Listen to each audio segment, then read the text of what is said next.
오늘 오늘 말씀 주제는 하나님이 시험하십니다. 시험 별로 파이널이어서 별로 안 좋은데 근데 하나님도 시험을 하시네요, 여러분. 하나님도 우리를 시험하십니다. 시험은 페일과 패스가 있잖아요. 페일과 패스가 있습니다. 통과하기도 하고 떨어지기도 하는데 하나님이 주시는 그 시험을 오늘 말씀 잘 이해하고 잘 통과하고 유익으로 삼는 그런 은혜가 있었으면 좋겠습니다.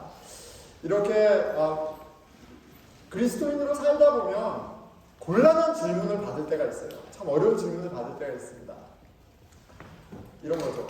하나님이 계시다고 하는데 세상이 어떻게 이렇게 악할 수 있느냐라는 질문을 해요. 아니, 하나님이 살아 계시다면 어떻게 이렇게 악한 일이 계속 있을 수 있느냐. 그렇죠. 우크라이나 전쟁이 벌써 이제 거의 1년이 돼가려고 하고 수십만 명이, 아니 수백만 명이 지금 너무나 많은 사람이 고통을 받고 있습니다.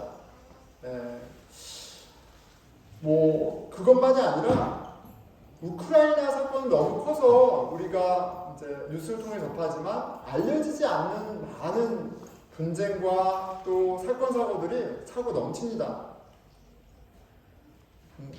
우크라이나나 다른 나라까지 갈 필요 없이 미국 안에서도 실은 여전히 많은 총기 사고와 그 인신매매와 많은 일들이 벌어지고 있어요.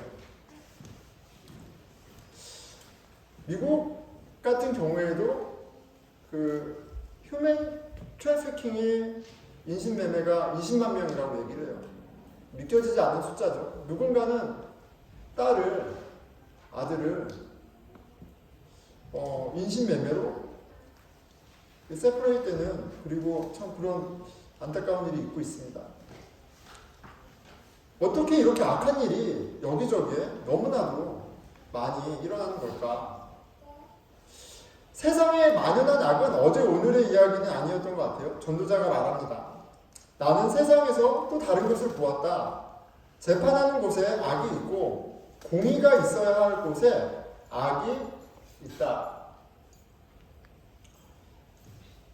꼭 전쟁터에서만, 아니면 진짜 법이 무너진 곳에서, 공권력이 없는 곳에서만 악이 있는 것이 아니라 지금 무엇을 보았다고 하냐면 정의가 실현되어야 하는 코트, 재판장 안에서도 악이 있고 공의가 있어야 하는 곳에서도 악이 있다고 얘기해요.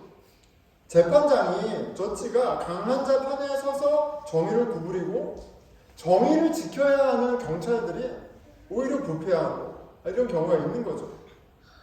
매일 아침 쏟아지는 세상의 소식이 아우성됩니다. 세상이 얼마나 악한지 고발합니다. 악으로 가득 찬 이 세상을 볼 때 여러분들은 마음이 어떠세요? 시험해지지 않습니까?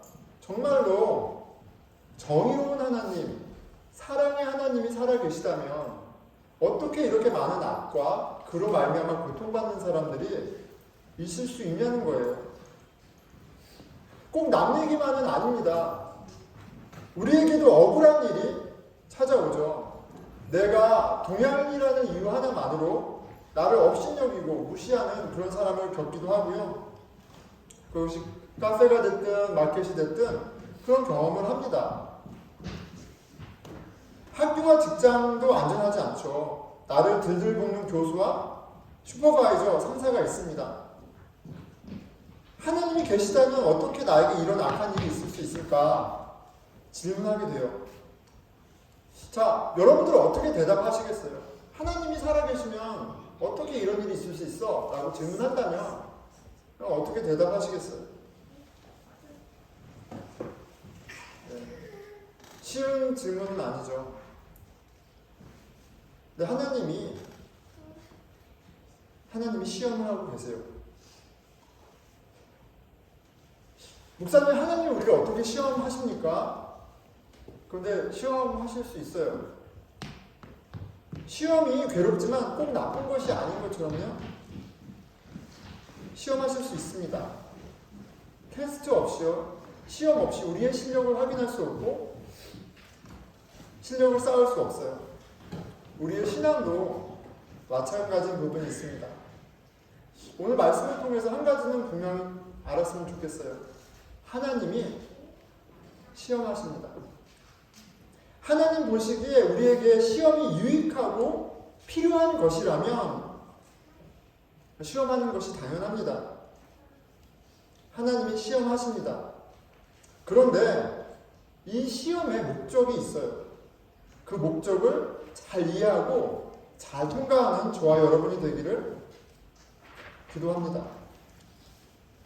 여러분, 하나님이 언제부터 우리를 시험하셨을까요? 하나님은 항상 시험하셨어요. 아담과 이브 첫사람 때부터 하나님은 시험을 시작하셨습니다. 물론 사탄이 이브를 유혹했죠. 그런데 그 사탄이 이브를 유혹할 수 있도록 허락해준 분은 하나님이에요. 성경은 사탄과 세이튼과 하나님이 컴필이라는 관계가 아니에요. 사탄조차도 under God's sovereignty, 하나님의 통치 아래 있어요. 하나님 허락하신 겁니다. 하나님 시험하신 거예요. 엄밀하게 얘기하면. 창세기 3장 4절입니다. 뱀이 여자에게 이르되 너희가 결코 죽지 아니하리라. 5절. 너희가 그것을 먹는 날에는 너희 눈이 밝아져서 하나님과 같이 되어 선악을 알 줄 하나님이 아심이니라. 사단의 유혹입니다. 그리고 이분은 이 시험에 빠지고 페일했어요. 하나님께서 선악을 알게 하는 이 나무를 먹으면 너 반드시 죽는다라고 말씀하셨는데 그럼에도 불구하고 먹었습니다. 사탄의 유혹에 빠져 시험에 떨어졌어요. 자, 이렇게 이브가 하나님께 불순종하면서 선악과를 먹음으로 시험에 페일함으로 무엇이 확인이 된 거예요? 아담과 이브에게 하나님과 같이 되고자 하는 욕망이 있었다는 것이 확인이 된 거예요.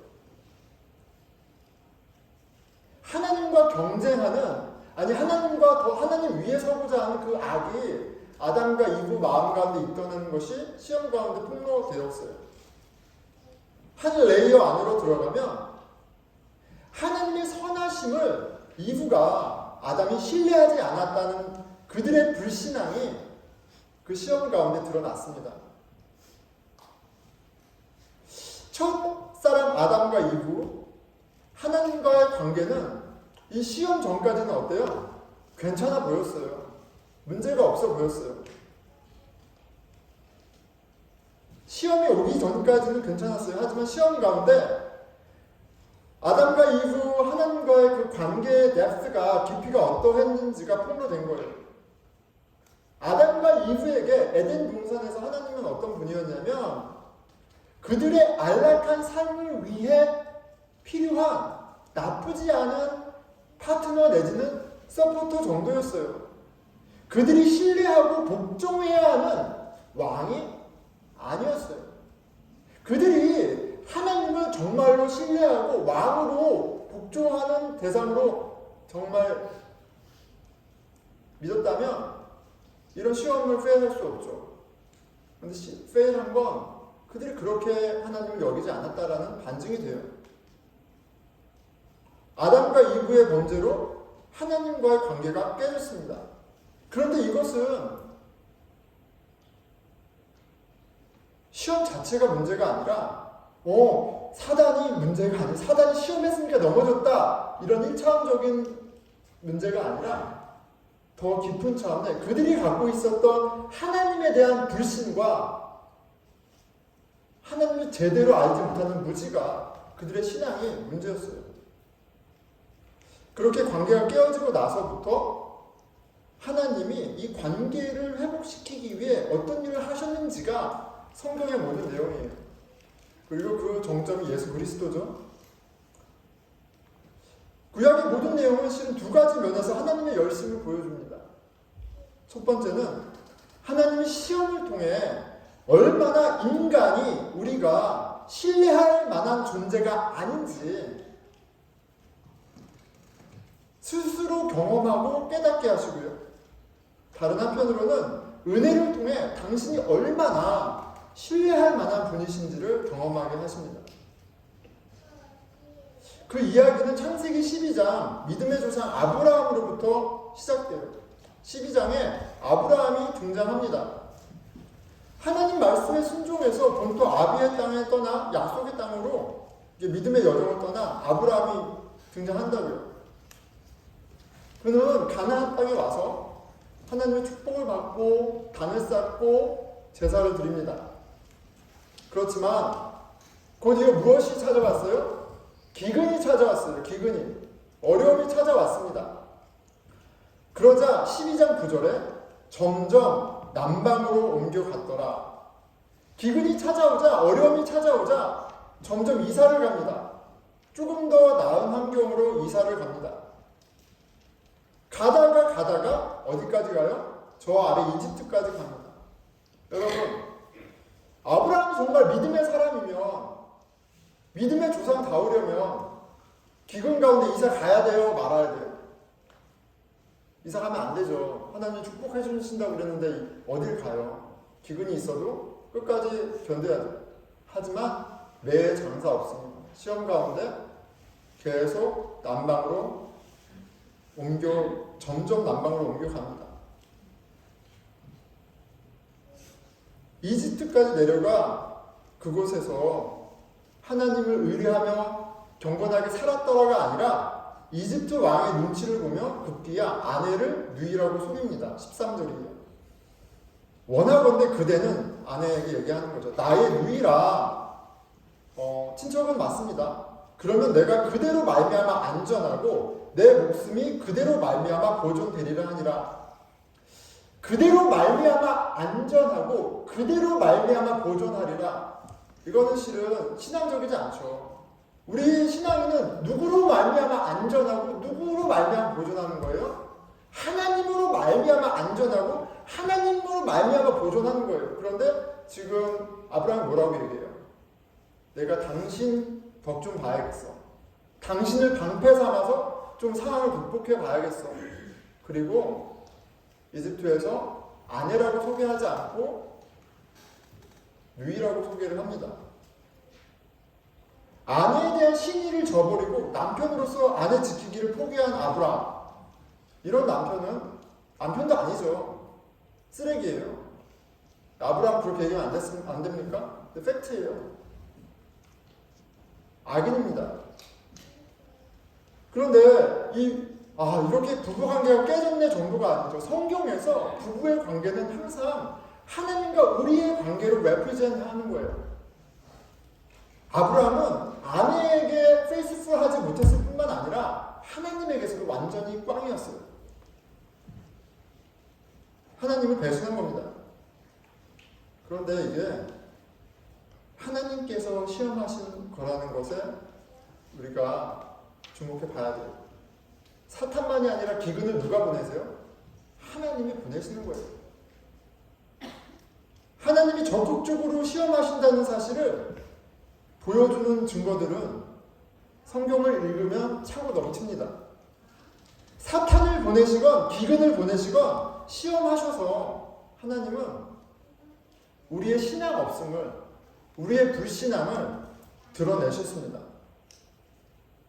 왜 이렇게 모질게 시험하시는 걸까요? 현실을 똑똑히 보게 하시는 거예요. 아담과 이브만이 아닙니다. 시험을 봐야 내 실력이 나오고 내 실력을 아는 것이 발전과 성숙의 시작점입니다. 시험 없이는 내 수준을 알 수가 없어요. 하나님이 시험하십니다. 보세요. 시험 천지입니다. 왜요? 시험이 필요해서 시험하시는 거예요. 그러니까 여러분, 어려움이 찾아오면 힘들죠? 그런데 당황하지 마세요. 하나님의 선하신 목적이 분명히 있습니다. 시험을 잘 치르시고 레벨업 하세요. 성장의 도구로 삼으세요. 신앙이 자라나는 유익을 기대하세요.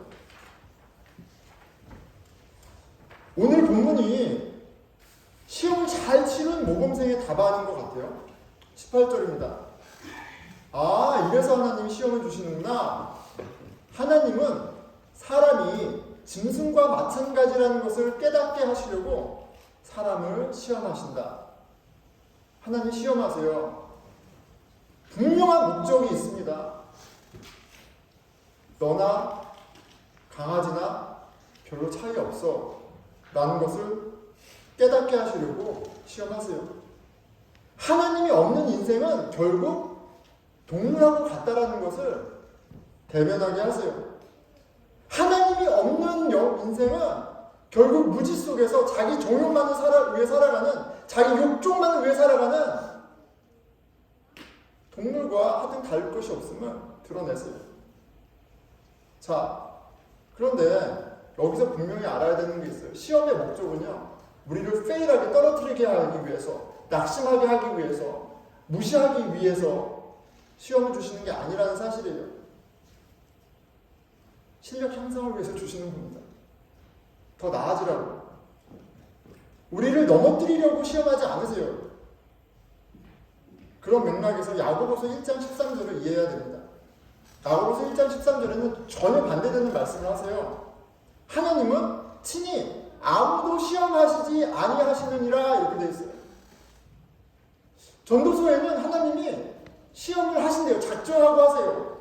너희들이 짐승과 다를 바 없다는 것을 대면하도록 작정하고 시험하신다고 하고, 야고보서에서는 또 하나님은 친히 아무도 시험하시지 않는다고 말씀하세요. 자, 그런데 한국어로는 시험이라고 번역되었지만 헬라어와 히브리어 차이도 있고 의미도 완전히 다릅니다. 전도서에서 번역된, 시험으로 번역된 히브리어 바렐에는 purify라는 의미가 있어요. purify, 정결케 하다라는 의미가 있어요. 하나님은 우리를 시험하세요. 무엇을 위해? 우리를 온전하게 하기 위해서 시험하세요. 야고보서에 있는 시험이라는 단어는요, tempt라는 단어가 있어요. 넘어뜨리기 위한 의도가 있는 의미예요. 전혀 다른 의미입니다. 사단은 우리를 넘어뜨리려고 tempt하지만 하나님은 우리를 purify, 온전하게 하기 위해서. 여러분, 내가 하나님을 사랑하는 줄 알았어. 그런 시험 가운데 내가 사랑 없음이 드러날 때 그것은 그 관계를 완전히 망가뜨리는 계기도 될 수 있지만 더 온전한 관계, 더 깊은 관계로, 성숙한 관계로 갈 수 있는 찬스도 되는 거예요. 근데 하나님은 더 깊은 관계를 기대하시면서 그 관계를 위해서 시험하신다는 말씀이에요. 시험을 통해 우리가 짐승과 매한가지라는 것을 알게 하신대요. 거기에는 우리의 악을 대면하게 하셔서, 우리 안에 있는 세상의 악과 우리 안에 있는 악을 대면하게 하셔서 하는 것도 있고요. 오늘 본 말씀에는 또 한 가지 재료가 있습니다. 죽음이죠. 사람에게 닥치는 운명이나 짐승에게 닥치는 운명이 같다. 같은 운명이 둘 다를 기다리고 있다. 하나가 죽든지 다른 하나도 죽는다. 둘 다 숨을 쉬지 않고서는 못 사니 사람이라고 해서 짐승보다 나을 것이 무엇이냐? 모든 것이 헛되다. 둘 다 같은 곳으로 간다. 모두 흙으로 나와서 흙으로 돌아간다. 죽음 앞에 짐승과 사람의 차이가 무엇이 있느냐? 자, 그런데 여러분, 우리가 살고 있는 세상을 보면 되게 요새 전도서가 쓰여지던, 아니면 뭐 100년 전만 해도 이 강아지의 이게 많이 올라왔습니다. 그래서 어떻게 보면 넌 강아지 같아 라고 해도 이미 내가 강아지보다 못한 삶을 살고 있는 되게 아이러니컬한 그런 시대인데, 거의 동물하고 같은 밸류로 놓고 얘기하는 사람들도 있잖아요. 근데 성경은 동물과 사람은 다르다라고 얘기해요. 완전히 다르다고 얘기해요. 왜냐하면 디스팅한 퀄리티가 있기 때문에, 사람에게 있기 때문에 동물과 사람은 완전히 다르다고 얘기합니다. 창세기 2장 7절이죠. 여호와 하나님이 땅의 흙으로 사람을 지으시고 생기를 그 코에 불어넣으시니 사람이 생명이 되니라. 하나님은 모든 생물들을 흙으로 지으셨어요. 이 엘레멘트로 다 지으셨어요. 사람도 마찬가지예요. 새, 동물, 물고기 다 흙으로 이 엘레멘트로 지으셨어요. 그런데 사람이 모든 동물과 구별되는 것은 바로 하나님의 영을 넣으셨기 때문이에요. 그리고 하나님의 영이라는 것은 영혼을 사모하는 마음, 지정의, 고상한 것들을 사모하는 마음. 여러분, 강아지나 고양이가 정의를 위해 희생하거나 정의를 이루기 위해 커뮤니티를 구성하거나 뭐 한다는 얘기 들어보신 적 있으세요? 사람만 그러는 거예요. 사람에게만 정의가, 저스티스가 매런 거예요. 왜냐하면 우리는 정의로운 하나님의 영으로 입었기 때문에 그 공의로운 나라를, 세상을, 온전한 세상을 디자이어하는 그런 바람이 있습니다. 이거는 바로 하나님의 영으로 주어졌기 때문에 그래요. 그런데 이 하나님의 영이 없는 인생은 하나님의 영이야말로 우리를 디스팅하는 요소이기 때문에 동물하고 똑같다고 얘기하시는 거예요.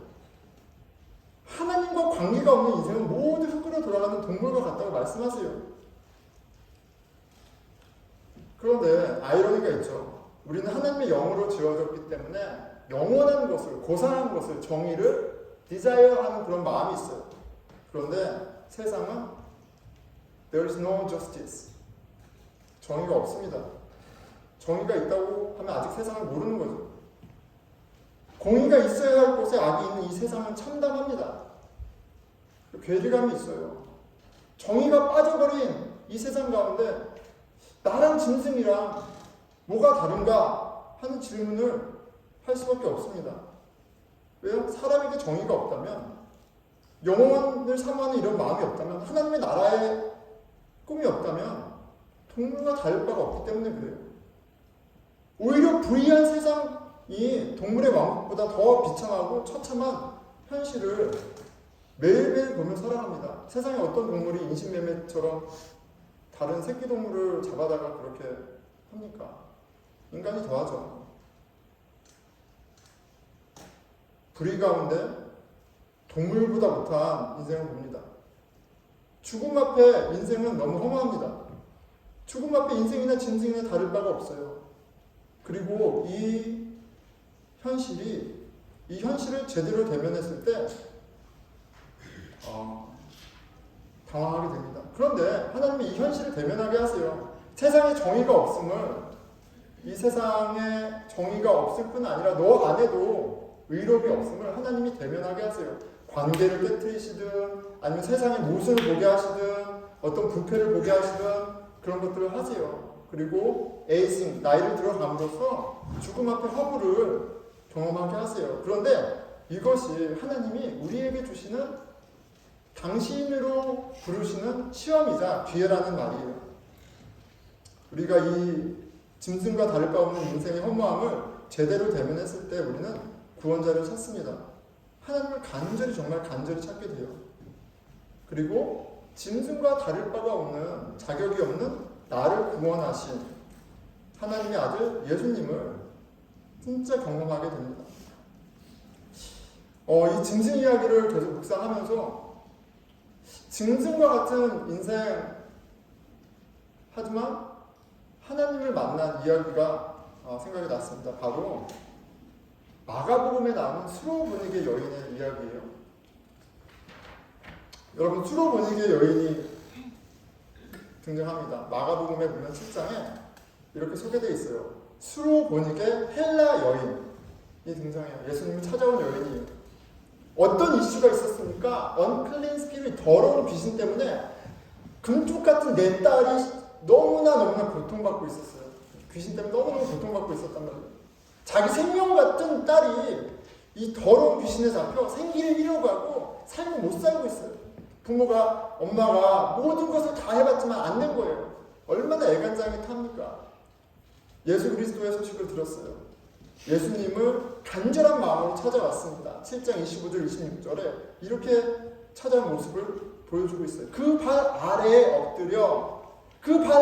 엎드려 있는 것은 왕에게 신하가, 종이 무릎 꿇고 있는 그런 모습을 보여주는 거예요. 이 여인에게 예수님은 유일한 소망이자 구원자이자 왕이에요. 그렇게 알고 왔어요. 간절히 구합니다. 귀신을 쫓아내 주시기를 간구하고는 왕이신 주님께 매달리고 있어요. 아직 죽으시고 부활하시기 전이에요. 한참 전이에요. 그럼에도 지금 이 시험 가운데, 이 어려움 가운데 있는 여인에게 유일한 대안이 예수 그리스도인 거예요. 자, 그런데 이렇게 안타까운 간절한 여인을 예수님은 너무나 쌀쌀맞게 대하세요. 27절이죠. 예수께서 이르시되 자녀로 먼저 배불리 먹게 하였으니 자녀로 떡을 취하여 개들에게 던짐이 마땅치 아니하니라. 구원은, 하나님의 은혜는 하나님 언약 백성인 유대인들에게 주어지는 것이지 너희 헬라인, 이방인, 하나님을 모르는 너희들에게는 주어지는 게 아니야. 굉장히 낯선 예수님을 만나요. 모든 사람을 구원하러 오신 거 아니에요. 그런데 낯선 예수, 너무나 차갑게 얘기하세요. 그런데 어느 정도 차갑게 얘기하시는 거예요? 너는 개야. 이렇게 얘기하시는 거예요. 개 같은 너한테 무슨 은혜가 필요해? 라고 얘기하세요. 그럼 예수님 여러분 상상가십니까? 근데 제가 지어낸 얘기가 아니라 마태복음 7장에 있는 스로보니게 헬라인 여인에게 예수님이 그러는 거예요. 넌 개야. 너는 은혜 받을 자격이 없어. 라고 얘기하십니다. 한마디로 예수님이 여인을 짐승 취급, 개 취급하고 있습니다. 이거는 헬라인 입장에서는 굉장히 수치스러운 일이에요. 여러분 헬라는요. 헬라 문화는 우리 책에서 다 배운 대로 데모크라시, 민주주의가 처음 발전된, 그리고 필라소피, 철학, 가장 시빌라이즈된 문명이에요. 헬라인들 입장에서 실은 유대인들은 바바리언이었어요. 아주 이상한 애들. 스로보니게 헬라인 여인에게 유대인이 개다라고 얘기하는 건 엄청난 치욕입니다. 여기 치욕을 당하고 있어요. 그런데 또 한 가지 면에서 볼 필요가 있어요. 마태, 마가, 누가, 요한은 다 스페시픽한 타깃 그룹이 있어요. 어디언스가 있어요. 근데 마가복음은 헬라인들을 위해서 쓰여진 복음서예요. 그러니까 스로보니게 헬라인 여인에 대해서 얘기하지만 실은 이것을 듣고 보고 있는 사람은 누구예요? 헬라인들이에요. 그러니까 스로보니게 여인에게 얘기하고 있지만 지금 이 말씀 뭐라고 해요? 헬라인들 너희들 다 개야. 다 짐승 같은 존재들이야. 이렇게 예수님이 얘기하고 계세요. 여러분, 예수님이 우리를 시험하세요. 너희들 다 개야. 짐승 같은 존재. 말하고서는 부담스럽습니다. 근데 예수님이 그렇게 챌린지하고 계신 거예요. 시험하고 계세요. 아니, 예수님이 어떻게, 사랑과 은혜의 하나님이 어떻게 그런 말을 하실 수 있어? 그런 말 하시네요, 여기서.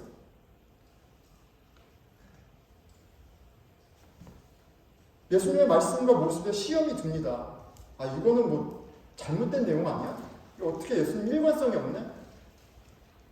그런데 예수님이 시험하셔요. 헬라인을 하시고 계시고 복음이 우리에게 시험하고 있습니다. 그런데 예수님이 시험하셨다는 사실만큼이나 우리가 주목해서 봐야 하는 것은 이 스로보니게 헬라인 여인의 반응이에요. 28절이죠.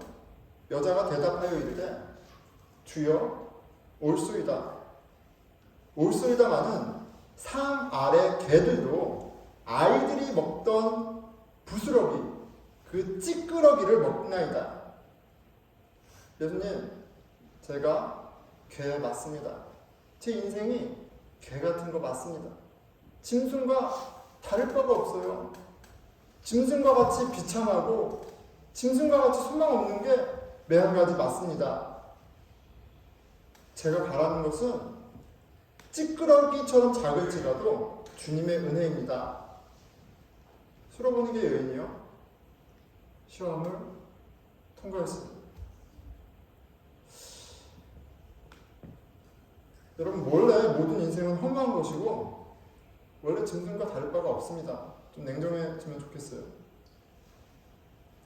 이 스로보니게 여인은 유대인이 아니었지만 전도자의 깨달음을 갖고 있었어요. 귀신 들린 딸의 고통이 인생의 소망 없음과 가치 없음을 온몸으로 깨닫게 했던 것 같아요. 그리고 이 시험이 이 여인이 참 이스라엘, 참 하나님의 자녀가 되는 기회가 되었습니다. 스로보니게 여인은 예수님의 소식을 듣고 예수님을 간절한 마음으로 찾아왔어요. 마땅한 대안이 없어서일 수도 있고 너무나 이 구원이 간절했어서일 거예요. 사랑하는 딸의 고통과 죽음을 대면하고 있던 그녀는 구원자를 찾았습니다. 하나님이 주신 시험을 잘 그렇게 통과했어요.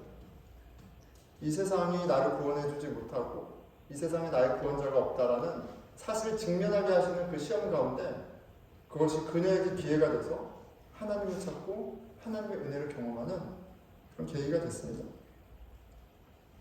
예수는 그렇게 당신을 간절히 찾는 그녀를 구원해 주셨어요. 여러분, 이 더러운 귀신에게 시달리는 종이 돼서 이 삶이 어그러지는 이 이야기는 꼭 이 여인의 딸 이야기만은 아니에요. 세상 공중 권세 잡은 자에 의해서 육신의 종욕, 안목의 종욕, 이 세상의 종욕 가운데 살아가는 우리의 삶이 영적으로 굉장히 비참한 것이거든요. 하나님이 어떠한 사건을 통해서 관계든 아니면 일이든 공부를 통해서 인생의 허무함을, 비참함을 대면하게 하십니다. 저와 여러분 어떻습니까? 그 시험을 아니야 그래도 삶은 살만해 의미가 있어 이렇게 서로 속이면서 그렇게 우리에게 유익한 그 시험을 피하며 살아갑니까?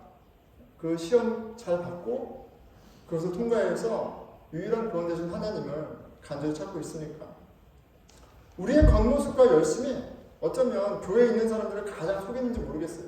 그래도 나는 교회 다녀. 그래도 나는 성경 알아. 난 그래도 어려서부터 교회 다녔어. 난 세례도 받았어. 우리 아빠가 장로야, 목사. 교회 직분, 성경의 지식과 경험이 우리의 영성을 보장하지 않습니다. 오늘 하나님이 주인이 아니라 내가 주인이 되어서 내 인생을 내 멋대로 경영하며 다른 인생을 내 기준으로 심판하고 내 힘과 지혜로 조종한다면 나는 하나님을 잊고 사는 겁니다. 그래서 하나님은 당신을 사랑하는 사람을 반드시 시험하세요. 하나님 없이는 결국 짐승과 다를 바 없는 우리를 보게 하십니다. 그리고 이 시험 가운데 우리는 두 가지 갈림길에 있는 거예요. 하나님을 무시하고 내지 하나님을 욕하며 살아가든지 아니면 하나님을 더욱더 찾고 의지하는 겁니다. 시험에는 통과하는 사람이 있는가 하면 실패하는 사람도 있어요. 그리고 그 사이에는 하나님의 신비와 은혜라는 큰 영역이 있어요. 하지만 여전히 우리의 선택이 인볼브되어 있습니다. 하나님이 여러분을 시험할 때 잘 통과하는 저와 여러분 되기를 기도합니다. 말씀을 맺을게요. 형배, 우리 나린이 한나 나이대였던 것 같아요. 딱 요 나이대 12살, 13살, 14살 이제 히스토리를 배웁니다. 그래서 모던 히스토리 얼마나 일본에 의해서 그리고 얼마나 억울한 언저스티스한 인저스티스한 일들이 있었는가를 보고 피가 거꾸로 쏟았던 게 기억이 나요. 그게 우리 친구들 나이 때 중고등학교 때 나이 때 피가 거꾸로 쏟고 와 이렇게 세상이 악하구나라는 것 때문에 방바닥을 치며 통곡하고 눈물을 흘렸던 때가 있어요. 그 모습이 눈에 선합니다. 그리고 다짐했어요. 중학생 때, 고1 때, 그 나이 때 13살, 14살 때 다짐했어요. 나는 정의를 위해서 살 거야. 나는 이 세상이 좀 더 정의로운 세상이 되기 위해서 살 거야. 나는 약자들을 위해 살 거야. 라고 다짐했습니다. 그렇게 정의로운 줄 알았어요, 제가. 왜냐면 그런 마음도 있고 그게 얼마나 숭고합니까? 멋지지 않아요, 여러분? 별론가요? 근데 어쨌든 저는 그렇게 생각했어요. 그런데 고등학교 졸업하고 하이스쿨 졸업하고 대학을 가자 시험이 시작됐습니다. 연애를 하고 연애가 깨졌어요. 군대를 가서 제가 얼마나 뭐 그런 계기들이 있었습니다. 깨달았어요. 내가 정의롭지가 않구나. 내가 짐승과 다를 게 없구나. 를 알게 하셨어요. 불의한 세상에 삿대질하던 제 모습이 제 안에 있는 악을 발견하고 누그러졌습니다. 나의 불의에 당황하던 시기에 복음을 들었어요. 예수님에 대해서 들었어요. 한번 참여한 성경 공부 모임에 복음에 예전에도 알았던 것 같은데 이야기가 새롭게 들렸습니다. 내 안에 없는 정의를 예수님 안에 보게 됐어요. 예수님 잘 모르겠어요. 여전히. 하지만 예수님 안에, 예수님이 왕이 되신 공동체 안에 소망이 있다는 걸 보았어요. 내가 개 같은 놈이라는 걸 깨닫게 해준 시험이 없었다면 저는 예수님 찾지 않았을 거예요. 내가 쓰레기 같다라는 것을 인정하는 그 모멘텀이 없었다면 저는 예수님 찾지 않았을 거예요. 그 덕분에, 그 시험 덕분에 내 스스로 구원, 내 스스로 사는 삶을 예수님이 찾을 수 있었어요. 감사합니다. 그런데 나의 짐승과 다를 바 없는 그런 모습을 보여주는 시험은 오늘도 계속됩니다. 여전히 저의 민낯을 보게 하세요. 은혜 받은 사람답지 않은 모습, 복음을 아예 모르는 사람처럼 행동하는 저의 민낯을 대변하게 하세요. 그런데 너무 감사한 것은 여러분, 답안지를 미리 받았다는 거예요. 이 시험에 대한 답안지를 저와 여러분이 미리 받았다는 거예요. 우리 왕 예수 그리스도만 정의로우시고요. 하나님만 faithful, 신실하십니다. 하나님의 말씀, 하나님께 기도, 하나님의 공동체를 통해 부어지는 그리스도의 영만이 내 안에 생명이 되고 나를 사람답게 하십니다. 여러분, 하나님이 시험하세요. 그리고 그 모든 시험이 나에게 유익합니다. 왜요? 그 모든 시험 가운데 내가 더 온전히 하나님을 바라보고 온전히 하나님을 의지하고 하나님을 누리는 그런 기회로 삼아주시기 때문에 그래요. 여러분, 하나님이 시험하십니다. 시험 가운데 죽도록 고생했던 욥이 마지막에 42장에 하나님에게 돌아갑니다. 욥기 42장 5절이에요. 내가 죽게 대하여 귀로 듣기만 하였사오나 이제는 눈으로 주를 보나이다. 내가 들었던 그 하나님 시험을 통과하면서 그 고난 가운데 이제 나는 살아계신 하나님을 보게 되었다라고 얘기해요. 그러므로 내가 스스로 거저드리고 티끌과 제 가운데 회개하나이다. 내 종교생활, 나의 열심, 이런 모든 악으로부터 정말 하나님을 의지하고 하나님을 온전히 왕으로 인정하는 그런 삶으로 돌이킨다라고 고백합니다. 여러분, 시험 가운데 그 축복을, 그 기회를 잡는, 잘 통과하는 저와 여러분 되시기를 기도합니다. 기도하겠습니다.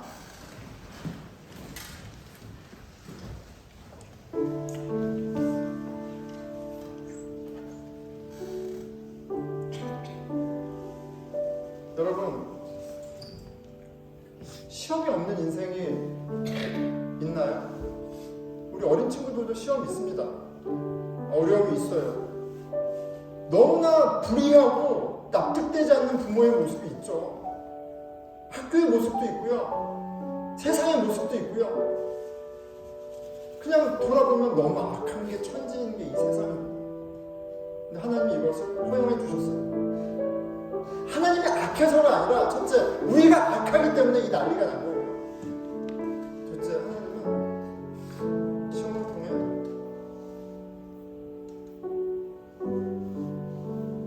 당신에게로 돌아올 수 있는 기회를 주십니다.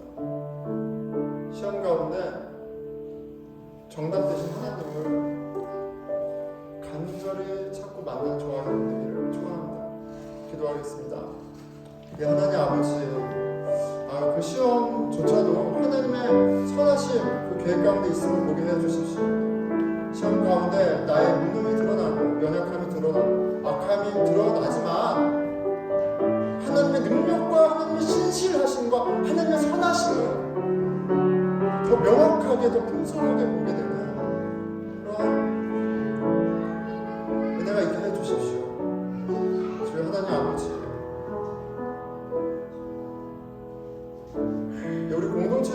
기도하겠습니다. 우리 같이 중보하는데 시험이 없게 해달라고 하는 기도는 하지 않았으면 좋겠어요. 그런 인생이 없을 뿐만 아니라 하나님이 그 시험을 통해서 가장 귀한 것을 주려고 하는데 방해하지 않았으면 좋겠어요. 어떠한 시험 가운데 있더라도 너무 놀라지 말고 그 시험 가운데 가장 좋은 복음을 하나님을 만나는 그런 은혜가 있기를 기도하는 공동체 됐으면 좋겠어요. 우리 같이 시험을 잘 받고 함께 잘 통과하는 그렇게 하나님 안에 온전해지는 우리 공동체 되게 해주십시오. 기도하겠습니다. 기도합시다. 하나님 아버지, 주여 우리 인생 가운데 어렵지 않은 인생이 없습니다. 답답하고 억울하고 힘겹지 않은 삶이 없습니다. 하지만 그 모든 가운데에서도 강력하여 선을 이루시는 그 모든 시험이 하나님의 선한 의도 가운데 허락되었다는 것을 보게 해주십시오. 시험 잘 받고 잘 통과하는 그렇게 계속해서 온전하여지는 우리 공동체 되게 하여 주시옵소서. 우리 함께 일어나셔서 마지막 찬양하며